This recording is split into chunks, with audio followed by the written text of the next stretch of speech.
মানুষের অধিকারের কথা বলছি বলে তারা আতঙ্কিত। বাংলার যে কৃষক আছে, 60 বছরের ঊর্ধ্বে যে কৃষকরা আছে, তারা পেনশন পাওয়ার কথা।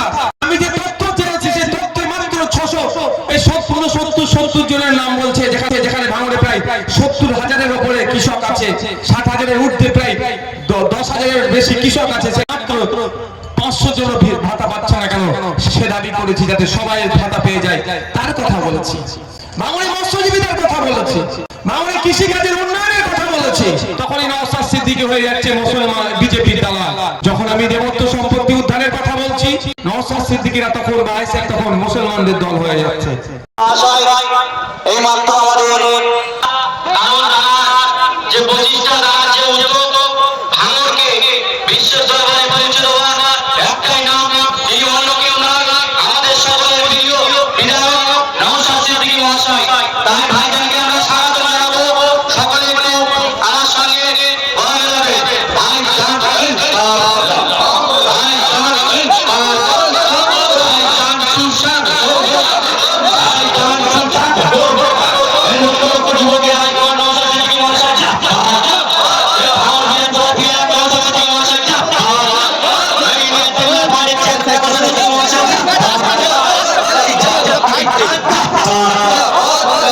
ঠেলে দে, চলো চলো চলো, সাইড চলো, সাইড চলো।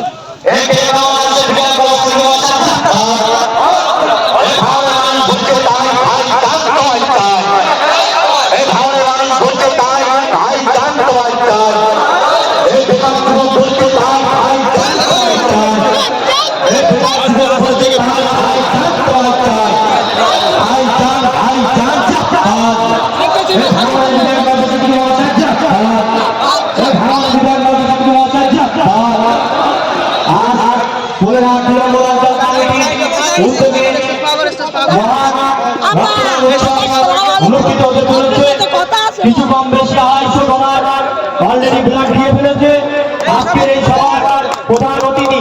গত রবিবার থেকে 10 দিন ব্যাপী রক্তদানের মহা উৎসব পালন করছেন আইএসএফ চেয়ারম্যান তথা ভাঙড়ের বিধায়ক নওশাদ সিদ্দিকীর দাবি, রক্তের সংকট মেটাতে রাজ্য সরকার অথবা কেন্দ্র সরকারের কোনো প্রকল্প বা কোনো পলিসি নেই যাতে এই রক্তের সংকট মেটানো যায়। মুমূর্ষু রোগী তথা থ্যালাসেমিয়া রোগীদের কথা ভেবে ভাঙড়ের মানুষ রক্তের সংকট মেটাতে নওশাদ সিদ্দিকীর ডাকে সাড়া দিয়ে রক্তদান উৎসব পালন করছেন 10 দিন ব্যাপী এবং কিছুটা হলেও রক্তের সংকট মেটাতে পারছে বলে দাবি। যদিও বিরোধীরা রক্ত বিক্রি করার অভিযোগ এনেছেন, সেই অভিযোগ উড়িয়ে তিনি বিরোধীদের উদ্দেশ্যে বার্তা দিয়েছেন যে আমরা 10টা রক্তদান শিবির করছি, আপনারা 20টা রক্তদান শিবির করে মানুষের পাশে থাকুন, আমরা সেই চিত্র দেখাবো। দেখুন, বার্তা একটাই, রক্তদান শিবির কেন করছি? মুমূর্ষু রোগীদের রক্তের প্রয়োজন হচ্ছে। রাজ্য সরকার কেন্দ্র সরকারের কোনো প্রকল্প নেই, যা কোনো পলিসি নাই যে রক্তের যে ঘাটতি, যে ক্রাইসিস, এটা পূরণ করার। আমরা ভাঙড়ের পক্ষ থেকে, ভাঙড়বাসীর পক্ষ থেকে রক্তদান মহোৎসব করছি। আইএসএফের যারা দায়িত্বশীলের আছে তাদের প্রচেষ্টাতে ভাঙড়বাসী রক্ত দিচ্ছে। সেই যে রক্তের ক্রাইসিস দেখা দিচ্ছে, কিছুটা হলেও আমরা সুরাহা করার চেষ্টা করছি। বিরোধীরা বলছে রক্ত নিয়ে ব্যবসা করছে, কি বলবেন? দেখুন, আইনে আছে কেউ রক্ত বিক্রি করলে সে আইনত এতে সে জেল জরিমানা হতে পারে। যদি এরকম করছি, আমাকে তো এমনি মিথ্যা কেস দিয়ে আমাকে জেলে রাখার চেষ্টা করছে, এটা সুযোগ আছে তাদেরকে বলবো আমার বিরুদ্ধে আইনত ব্যবস্থা নিতে। এবার হচ্ছে বিরোধীরা পারছে না, সেই জন্যই কুৎসা রটাচ্ছে। বিরোধীদের কাজ হবে, আমরা 10টা জায়গায় রক্তদান শিবির করছি টানা 10 দিন।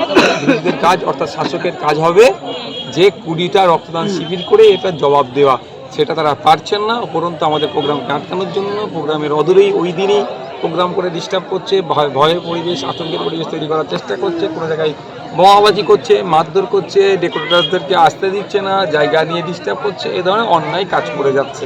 আমি ভেবে পাচ্ছি না রক্ত নিয়ে কেন এদের এত নোংরামি। যখনই বিরোধীদের বর্তমান যারা ডিস্টার্ব করছে তাদেরই যদি রক্তের কোনো সময় প্রয়োজন হয়, তারা কি গিয়ে ব্লাড ব্যাঙ্কে বলবে যে আমি তৃণমূল করি, আমাকে তৃণমূলের রক্তটা দাও, আইএসএফের রক্ত আমাকে দেবে না? এটা বলবে না, তারা কিন্তু রক্ত চেয়ে নেবে। ব্যাপারটা হচ্ছে এই নোংরা মন মানসিকতা নিয়ে যারা উঠা বসা করছে তাদেরকে সমাজ থেকে বিচ্যুতি করতে হবে ভোটের মাধ্যমে, গণতান্ত্রিক প্রক্রিয়াতে। এরা সমাজ যতদিন থাকবে ততটা সমাজ ক্ষতিগ্রস্ত হবে, বাংলা ক্ষতিগ্রস্ত হবে। অপদার্থ সরকার এইখানে শুনছে, এখানে বাদ করছে, আর আমাদের সাথে নাটক করছে। সে তার দলের নেতাদেরকে দিয়ে নওশাদ সিদ্দিকী কিছু বলেনি। ভাঙড়ের মেধাযুক্ত ছেলেরা আছে, ভাঙড়ের মেধা আছে, ভাঙড়ের যেমন পড়াশোনার দিকে মেধা আছে, খেলাধুলার দিকেও প্রতিভা ভাঙড়ের আছে। আমি বিধানসভায় ইউথ অ্যান্ড স্পোর্টস মিনিস্টারকে জানিয়েছি, ইউথ সার্ভিস অ্যান্ড স্পোর্টস মিনিস্টারকে, যে ভাঙড়ে একটা উন্নত মানের স্পোর্টস কমপ্লেক্সের দরকার। কারণ আপনাদের এলাকার কথা বলছি, এই ব্যাংকটা ওখানে ব্যাংকটাতে মনে হচ্ছে পিউ ঢালি নামে যে ন্যাশনাল লেভেলে গিয়ে সেখানে মেডেল নিয়ে এসেছে। শাহজাহান বুলবুল একজন শারীরিকভাবে সক্ষম তিনি ইন্টারন্যাশনাল লেভেলে গিয়ে দেশের নাম উজ্জ্বল করেছে তথা বাংলার নাম উজ্জ্বল করেছে, ভাঙড়ের নাম উজ্জ্বল করে সেখান থেকে মেডেল নিয়ে এসেছে। আপনাদের ভাঙড়ের ছেলেরা আইএসএল এ ব্যাঙ্গালোর এফসি হয়ে খেলছে, আপনাদের ভাঙড়ের মেয়ে তোমরা ভাবো যে ন্যাশনাল লেভেলে গিয়ে বাংলার তথা ভাঙড়ের নাম উজ্জ্বল করে মেডেল নিয়ে এসেছে। এখানে মেধাযুক্ত প্রতিভাযুক্ত সব ছেলেরা, প্রতিভা সম্পন্ন ছেলেরা এখানে ভাঙড়ের আছে, কিন্তু এখানে খেলাধুলার সেরকম পরিকাঠামো নয়। যেমন শিক্ষার পরিকাঠামো অভাব তার কথা বলেছি, ঠিক সাথে সাথে খেলাধুলার পরিকাঠামো অভাব তার কথাও বলেছি। আমি মাননীয় মন্ত্রীর দৃষ্টি আকর্ষণ করেছি, তাকে জানিয়েছি একটা ভাঙড়ের অবিলম্বে স্পোর্টস কমপ্লেক্স করে দেওয়া হোক। ভাঙড়ের প্রতিভা শুধু ভাঙড়ের নাম নয়, শুধু রাজ্যের নাম নয়, দেশের নাম উজ্জ্বল করবে এই মেধা, এই প্রতিভা ভাঙড়ে আছে, সেইগুলোকে তুলে নিয়ে আসা হোক, সেইগুলোকে উপযুক্ত জায়গায় অনুশীলনের ব্যবস্থা করা হোক। এই দাবি আমি তুলেছি। এই দাবিগুলো তুলছি বলে তারা আতঙ্কিত, মানুষের অধিকারের কথা বলছি বলে তারা আতঙ্কিত। ভাঙড়ের যে কৃষক আছে, 60 বছরের ঊর্ধ্বে যে কৃষকরা আছে, তারা পেনশন পাওয়ার কথা।